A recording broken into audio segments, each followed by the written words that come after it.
В очередном выпуске «Нескучного здоровья» мы, по традиции, подобрали для вас самые интересные и нескучные события из мира медицины, произошедшие в первом весеннем месяце.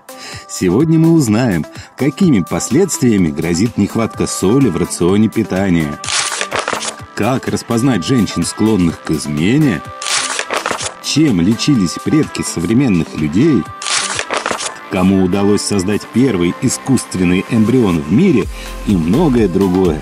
Здравствуйте, мои хорошие!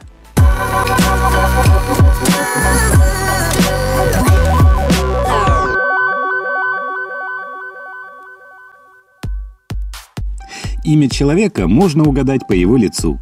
По словам ученых из Еврейского университета, у людей существуют стереотипы, связанные с именами, и человек неосознанно подстраивается под те, которые имеют отношение к его имени, меняя свою внешность, например, прическу. К такому выводу специалисты пришли в ходе экспериментов. Добровольцам показывали фотографии людей со списками из 4-5 имен, среди которых было верное. Участников просили выбрать самое подходящее имя для людей на фото. Исследователи обнаружили, что добровольцы угадывали имена с 25-40% точностью. Еще специалисты научили компьютер подбирать имена к лицам. Затем они протестировали алгоритм на 94 тысячах изображений. Компьютер верно угадывал имя более чем в 50% случаев. Ранее ученые из Лондонского университета Королевы Марии установили, успех в отношениях зависит от имени. Людям с именами, начинающимися на первые буквы алфавита, больше везет в любви. Исследование также показало, что люди, имена которых начинаются на буквы первой половины алфавита, учатся лучше, чем те, чьи имена начинаются с букв, расположенных ближе к концу алфавита. Привычка заказывать еду через интернет грозит набором веса. Онлайн-покупки удобны, и многие заказывают через интернет не только технику, одежду или книги, но и продукты питания.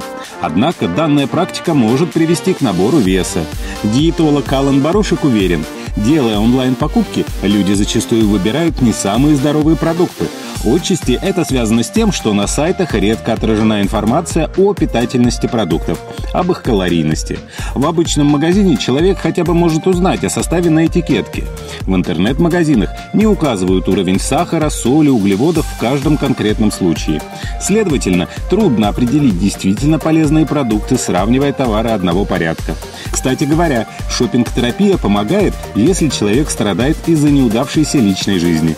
Ученые из университета Вестминстера выяснили, почему данное утверждение может быть правдой. Исследование показало, покупатели получают такую же дозу эмоционального возбуждения, когда в магазине сталкиваются со специальными предложениями и скидочными купонами, как и от сексуального возбуждения. Именно поэтому товары по специальным ценам так хорошо расходятся. Ученые измерили активность в зонах мозга, отвечающих за эмоциональные переживания, когда добровольцы ходили за покупками и смотрели эротический фильм. Оказалось, подарочная карточка доставляла аналогичное же удовольствие, что и порнография. Нехватка соли в рационе угрожает смертельными последствиями. Последние годы мировые специалисты только и говорят о вреде соли. Они активно рекомендуют сокращать потребление соли. Однако никто не рассказывает о последствиях слишком низкого уровня соли в рационе. Оказывается, при нехватке соли повышается риск смертельного сердечного приступа. Согласно действующим рекомендациям Всемирной организации здравоохранения, потребление соли не должно превышать 5 граммов в день. Однако канадские эксперты убеждены, норму необходимо поднять. Столь значительного снижения потребления вряд ли удастся добиться, и к тому же это может привести к опасным последствиям, говорит Салим Юсуф, профессор университета Макмастера. Он подчеркивает, слишком низкий уровень соли в рационе нарушает природный баланс в организме. В целом, есть основания полагать, если потребление составляет менее 2,3 грамма соли в день, то возможно появление проблем. О пользе столь кардинальных мер данных нет. По мнению Юсуфа, взрослый человек вообще должен потреблять в пределах 7,5-12,5 грамма соли в день. Генетики объединяются с российскими силовыми структурами. МВД Российской Федерации собирается расширить круг лиц, подлежащих обязательной геномной регистрации, включив в него не только лиц, совершивших уголовные преступления, но и тех, кто кто подвергся административному аресту.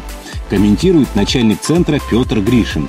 Нами, экспертно-криминалистическим центром МВД, была инициирована подготовка законопроекта о расширении круга лиц, подлежащих обязательной геномной регистрации в Российской Федерации. Пока геномную регистрацию проходят только лица, осужденные и отбывающие наказания за совершение тяжких и особо тяжких преступлений, в том числе против половой неприкосновенности. Сейчас предлагаемые изменения проходят согласование. К слову сказать, ранее МВД Российской Федерации озвучивало идею ввести обязательную геномную регистрацию мигрантов.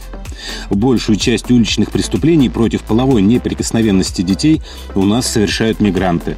В закон внесли изменения об обязательной геномной регистрации лиц, совершающих сексуальные преступления. Однако в отношении мигрантов такой графы нет. Геномная регистрация мигрантов позволила бы увеличить процент раскрываемых преступлений такого рода, считает замначальника отдела по раскрытию преступлений против половой неприкосновенности и половой свободы личности Сергей Алабин. Искусственный эмбрион – новая реальность от британских ученых. Кембриджский университет совершил настоящий прорыв. Его сотрудникам впервые в истории удалось создать искусственный эмбрион мыши. Теперь в руках ученых огромное количество данных, которые помогут исследовать механизмы раннего эмбрионального развития и некоторые причины самопроизвольного прерывания беременности. Известно, что ученые соединили на трехмерном каркасе эмбриональные стволовые клетки и экстраэмбриональные трофобластные стволовые клетки. После инкубации в течение 4 дней клетки успешно развились и сформировали структуру, схожую с настоящим эмбрионом мыши. Это первая успешная попытка получить искусственный эмбрион без яйцеклетки. Эксперты признают маловероятность дальнейшего развития подобного эмбриона, ведь плоду необходимо получать питательные вещества и кислород от матери. Однако теперь ученые собираются продолжить эксперименты и добавить на трехмерный каркас стволовые клетки желточного мешка. Они считают, что это продлит дифференциацию клеток эмбриона до момента начала формирования внутренних органов. Предки современных людей принимали аналог аспирина и антибиотики. Пещерные люди имели довольно глубокое познание в отношении лекарственных растений. Как показало генетическое исследование, они применяли растительные средства для лечения зубной боли. И это около 50 тысяч лет назад. Ученые из университета Аделаиды исследовали образцы отложений на зубах неандертальцев, обнаруженных в пещерах. Локации – город Спа в Бельгии и Эль-Сидрон в Испании. Оказалось, неандертальцы из пещеры в Спа употребляли в пищу шерстистых носорогов и европейских диких овец, а также дикие грибы. А древние люди из пещеры в Эль-Сидроне, в отличие от первых, мясо не ели. У них упор делался на вегетарианский рацион – кедровые орехи, мох, грибы и древесную кору. При этом по останкам древнего человека из Эль-Сидрона ученые выявили признаки сильного абсцесса в челюстной кости. А это весьма болезненное состояние. Также зубные отложения показали наличие кишечного паразита энтероцитозоон бьенеуси, вызывающего сильную диарею. Удивительно другое. Древние люди ели тополь, содержащий салициловую кислоту, активный компонент аспирина. Плюс ученые нашли природный антибиотический грибок пенициллиум. Черный и зеленый чай – супернапитки для здоровья мозга.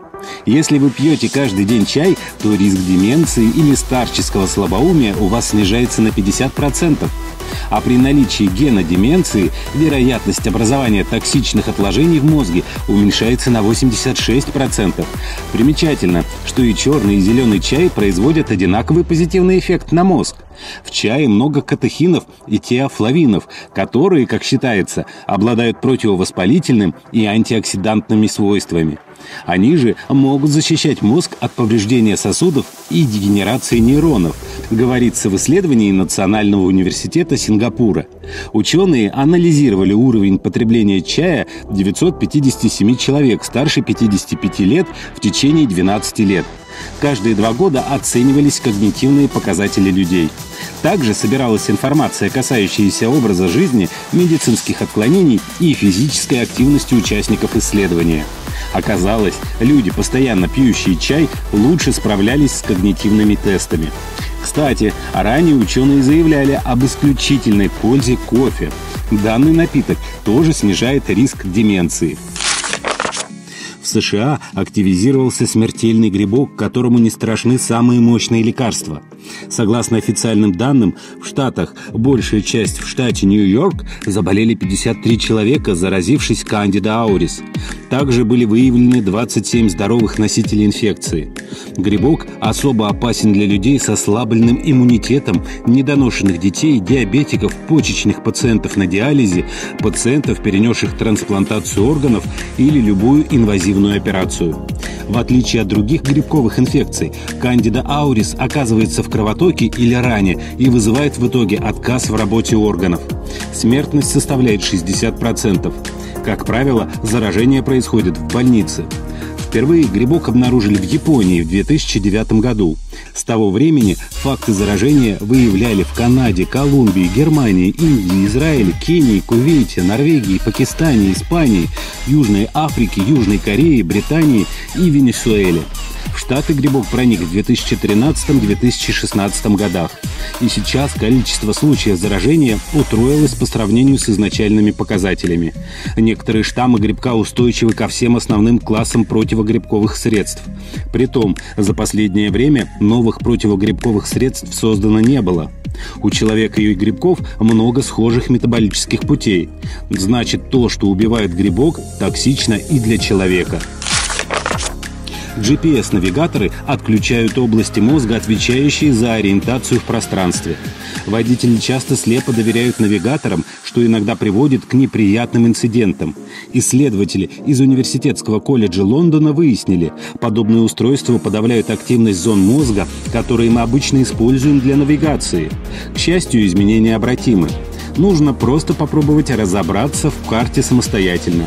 В новом исследовании приняли участие 24 добровольца.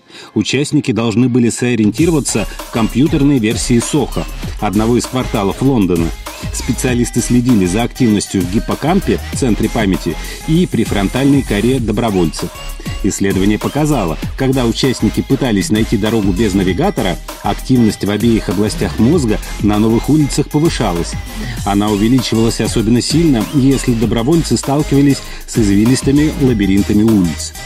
Однако при следовании инструкции, то есть в ситуации, сопоставимой с использованием GPS-навигатора или специального приложения для мобильного телефона, уровень активности не повышался.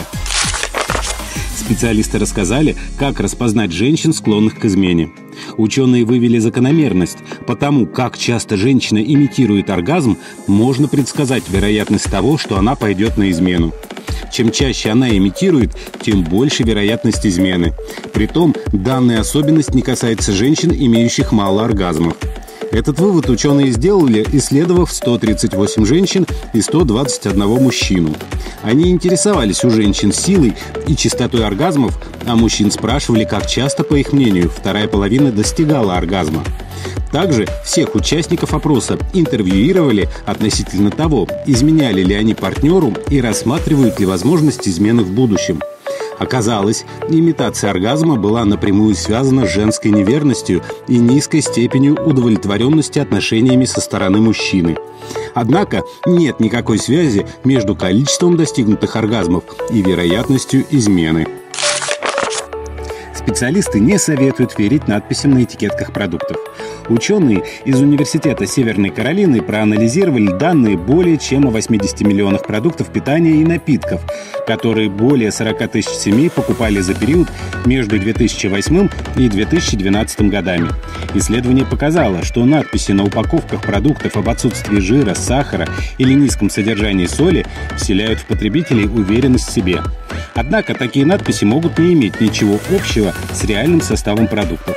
Исследователи выяснили, что на 13% продуктов и 35% напитков, купленных участниками исследования, были надписи о низком содержании или отсутствии определенных компонентов или калорий. Чаще всего встречались заявления о низком содержании жира. За ними следовали надписи о низком содержании калорий, сахара и натрия. Семьи с высоким и средним уровнями доходов чаще покупали продукты с подобными надписями. Во многих случаях продукты с надписями о низком содержании сахара, жира или калорий оказывались менее питательными, чем продукты без таких заявлений. Нередко подобные надписи были на продуктах, содержащих много калорий, натрия, сахара или жира. В низкокалорийном брауни могло быть 3 грамма жира на 40 граммов продукта, а в низкокалорийном чизкейке 3 грамма жира на 125 граммов продукта. А на сегодня это все. Не болейте, подписывайтесь на канал «Доктор по соседству» и не забывайте нажать на колокольчик в углу экрана, чтобы вовремя узнавать о выходе новых выпусков. Заходите в наши паблики в социальных сетях ВКонтакте и Одноклассники, где вы найдете еще больше нескучных и полезных новостей. Ставьте пальчики вверх. Здоровья вам!